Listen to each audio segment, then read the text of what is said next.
morning, class. Good morning, teacher. Please stand up and let us pray. In the name of the Father, and the Son, and the Holy Spirit, and the Female sit down. So, let's check first our attendance. So, is there no anyone absent today? None, teacher. Very good. So, before we proceed to our topic today, what our topic yesterday? Yes, Joy? Teacher, it's all about greatest common factor. Okay, very good. So now, this is our classroom rules. So S is for speak kindly and respectfully. D for try your best to participate. A for always listen and focus. And R, raise your hand before you speak. So now, look at the surrounding of this classroom. I've already placed a different kind of shape. All you need to do is to find it. After that, identify what kind of shape it is. Are you class ready? Yes, teacher. Okay, start finding it. Oh, I got square.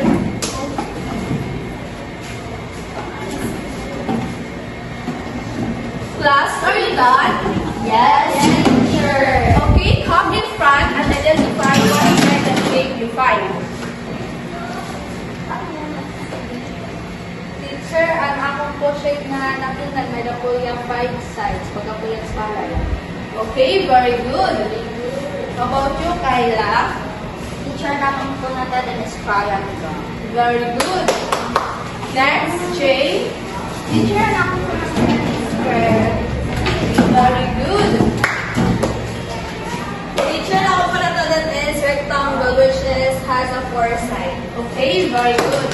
So now, I have another activity. I will group you into 2 groups. This side is group 1 and this side is group 2. I will give you a different kind of shape. All you need to do is to identify if the shape have a straight lines and the shape have a curved line. So, before that, or after that, come in front and identify if the shape is of a straight lines or have a curved line. Okay. So, group 1, group 2. So, choose one member to present your activity here in front.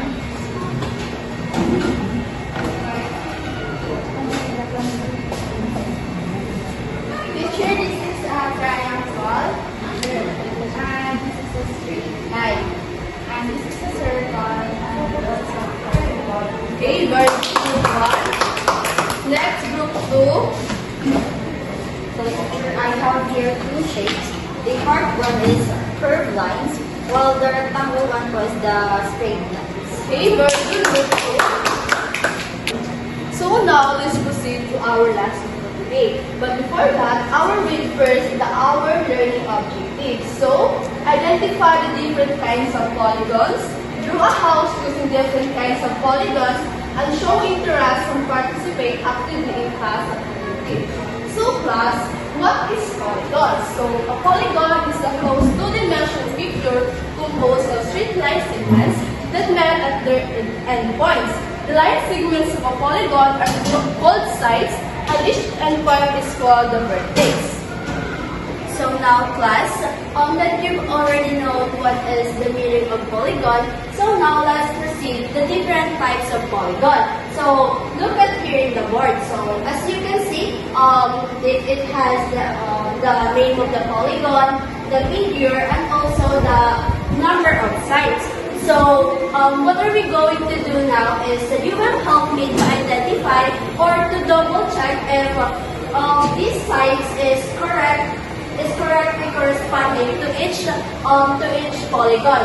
So we will count each side and we will correct it if this number is corresponding to each polygon. So now that starts with the first one, the triangle. So let's count 1, 2, 3. So it is correct. So now let's proceed to quadrilateral. So 1, 2, 3, 4. Okay, so now pentagon. 1, 2, 3, 4, 5. Okay. Hexagon. 1, 2, 3, 4, 5, 6. Very good. Now let's move on to heptagon. 1, 2, 3, 4, 5, 6, 7. Very good. Now let's proceed to octagon. 1, 2, 3, 4, 5, 6, 7, 8. Okay. Now let's move on to nonagon. 1, 2, 3, 4, 5, 6, 7, 8, 9. To decagon. 1, 2, 3, 4, 5, 6, 7, 8, 9, 10. Very good. Now to hindicagon.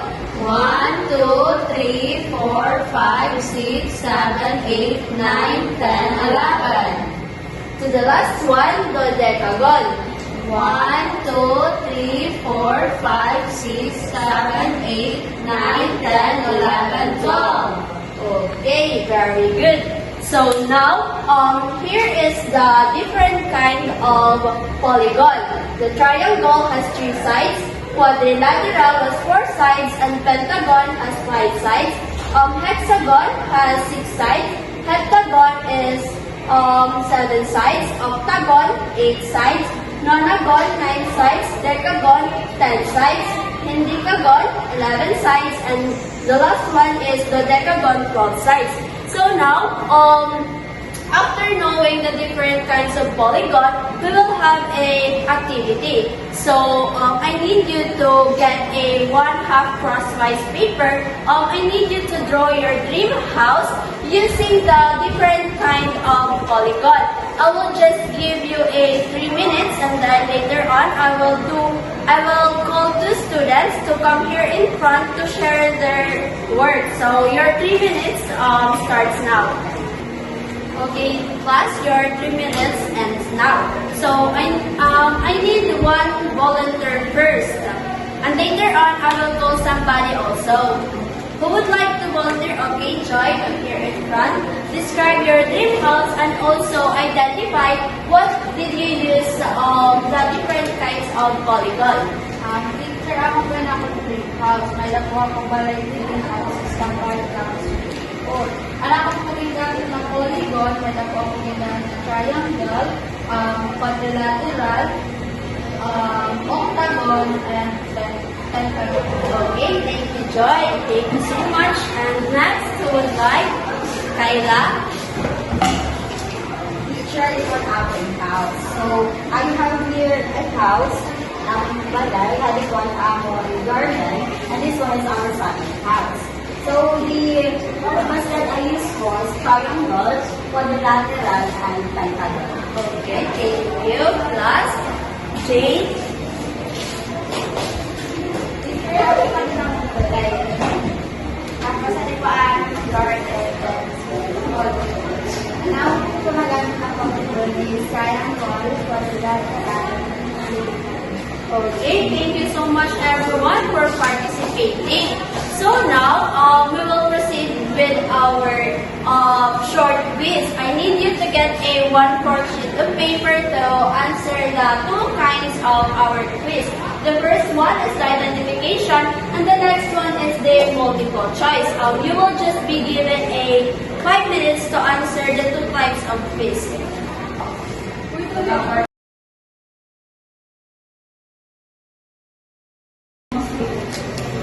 Are you done, class? Yes, teacher. Okay, let me collect your papers. And later on, I will announce your score. So now, before we end our class, I will give you a assignment.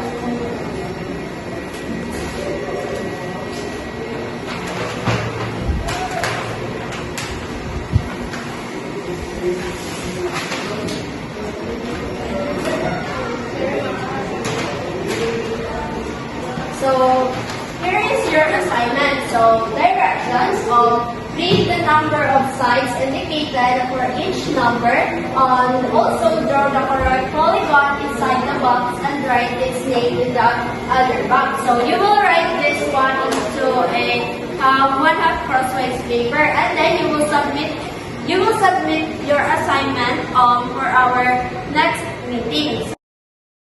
So, that's all for our for our lesson for today. And before we end our discussion for today, I would like you to come here in front to receive your reward for your participation.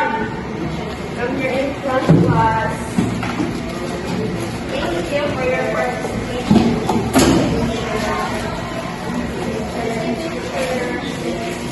Okay, thank you everyone. So our class is dismissed. See you on next meeting. Bye, teacher.